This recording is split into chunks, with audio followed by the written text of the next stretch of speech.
Good afternoon. It's 1:30. Here I am.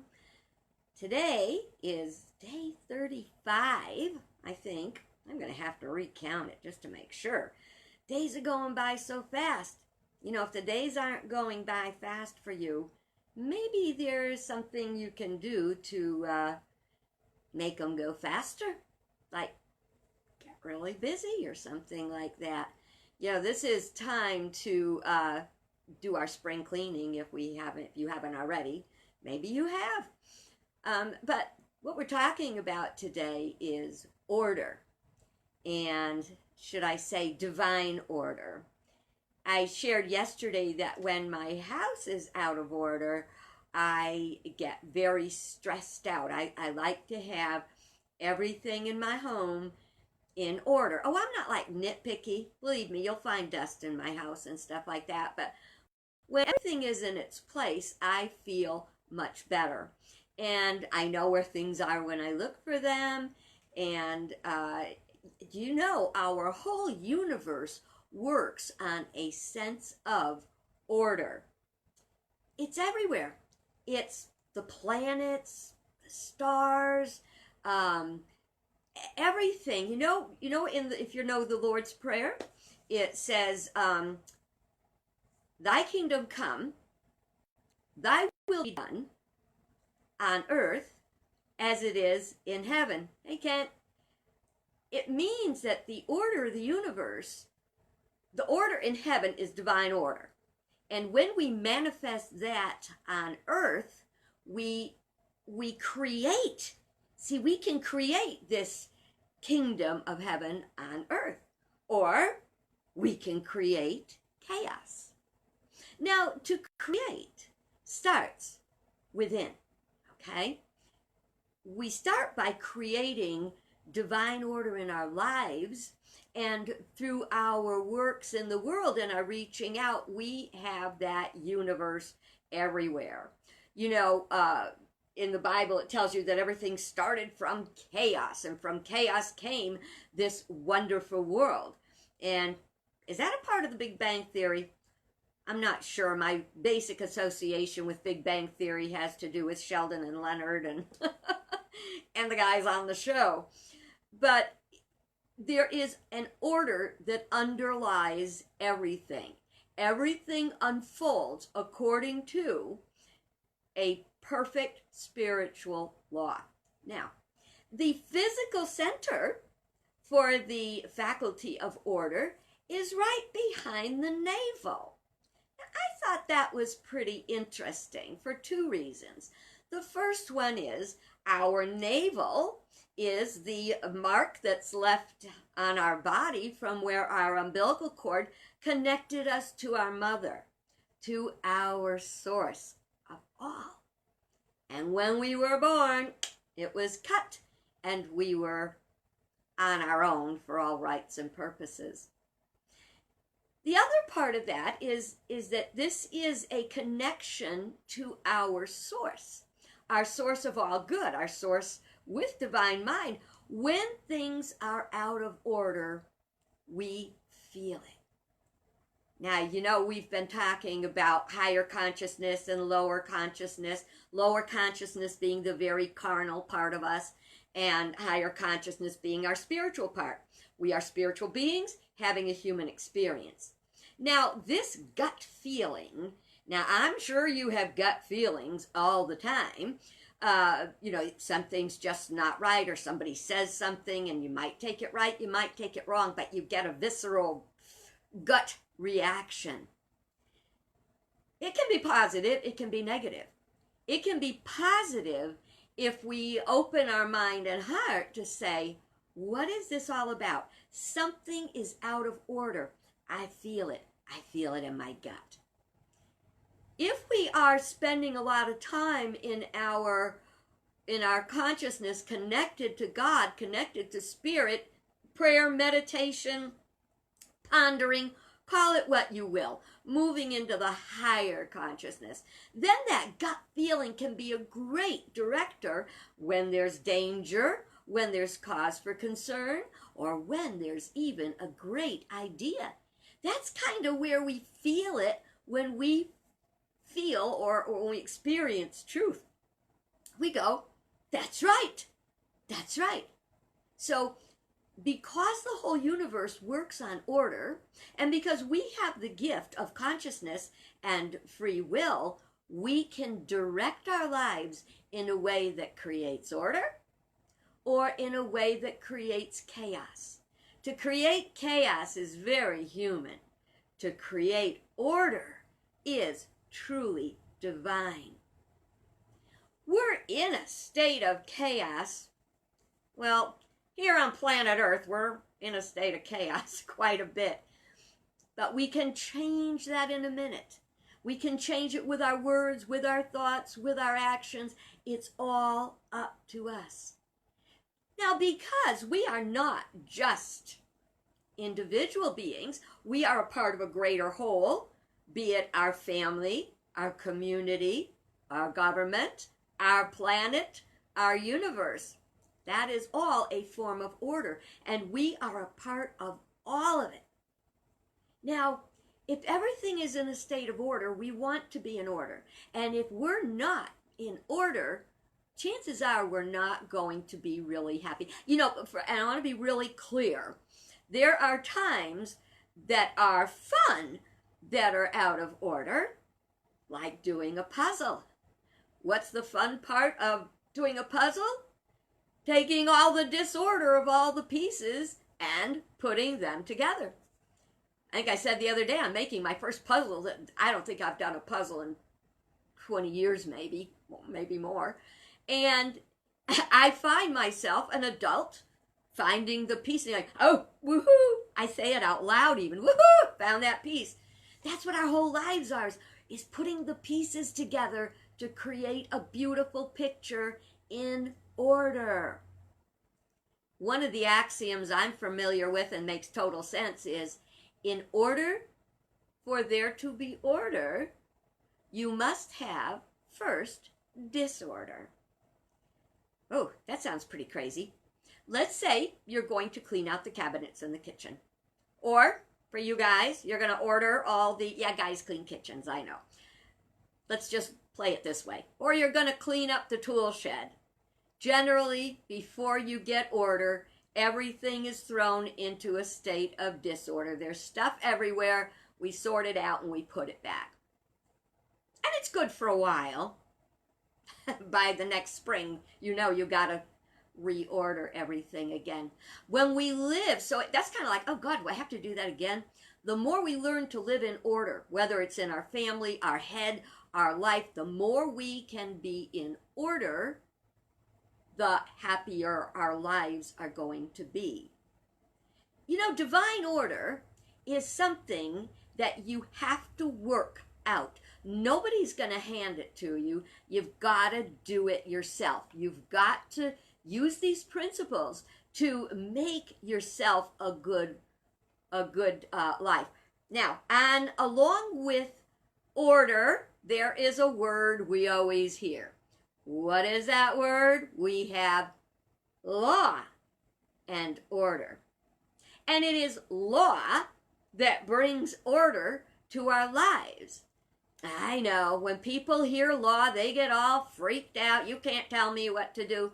But when we realize law brings order, it's for our safety, it's for our blessings, it's for our highest good. That is exciting. It's okay to follow law. If you cook, there is a process called mise en place, which means everything is in its place. When I was in cooking school, they had a less classy word for it. It was called prep. You gotta get ready. The things we do to make our lives work and put them in order is prep. It's prep for higher consciousness and higher and higher. And just because we're starting to get our lives in order doesn't mean that they won't fall into disorder. Every time we rise up to a new state of consciousness, it's like going from your grades in school from kindergarten to first grade to second grade. As we go through the grades of school, we have more challenging topics. Now, that's good on two levels. The first level is you don't have to do it all at once. You start off where you are. Doesn't matter how old you are, how young you are. Start out where you are to bring order into your life. And as you bring order into your life, it will come into the world. Now, let's look at some of the laws. There's traffic laws. We want to obey the traffic laws. Why? Because it keeps us safe. And we're always told what? Be on the lookout. Drive defensively. Because not everybody's there yet. Not everybody understands the importance of following the law as divine order. Now, in unity, we talk about that being the one law is cause and effect. Everything we do sends out cause, and it brings an event, okay? Cause and effect. If we send out a cause of not following the traffic laws, the effect one day is going to be a ticket, it's going to be an accident, it's going to be something. There's an effect for every cause. If you're angry with someone and you send out anger in your words or in your actions, that anger itself is energy. The whole universe, law and order, is the energy that makes the world run. So if you send out anger towards someone because you're mad at them, guess what you're going to get back? It's the law. If you cheat on your taxes, you may not get caught, but you're going to have a flat tire or something else that the universe will claim its own. I really would like to invite you to pay attention from this day forward to when you get that strange feeling in your gut that is something is out of order and we want to bring it back. It can be a relationship, it can be our finances, it can be a warning that someone of with ill intent might be in your area. That's why we want to make sure that when we listen to our gut feeling, it is the spiritual center of divine order, which is located in the area behind the navel, rather than being so into our human side, we have a reaction. Everything in human consciousness is a reaction. When we lift up ourselves to higher consciousness, when we are being our best self, it is not a reaction, it is a response. Like when you do the puzzle and you find the piece and you go, I know where that goes. And in our lives, when they're out of order, we have this gut feeling, pray about it a little bit and say, I know where that's from. Of course, we have the laws that a lot of people don't like, the commandments. I don't want to listen to those commandments. I can't see God. And then, of course, we do things and we think we got away with something. Ultimately, by divine order, it'll come back and bite us in the butt. Eric Butterworth, a Unity minister, said, you cannot break the law. What? You cannot break the law? No, he said, but you can break yourself against it.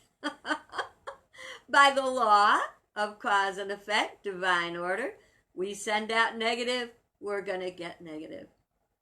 Order happens, it's gardening time.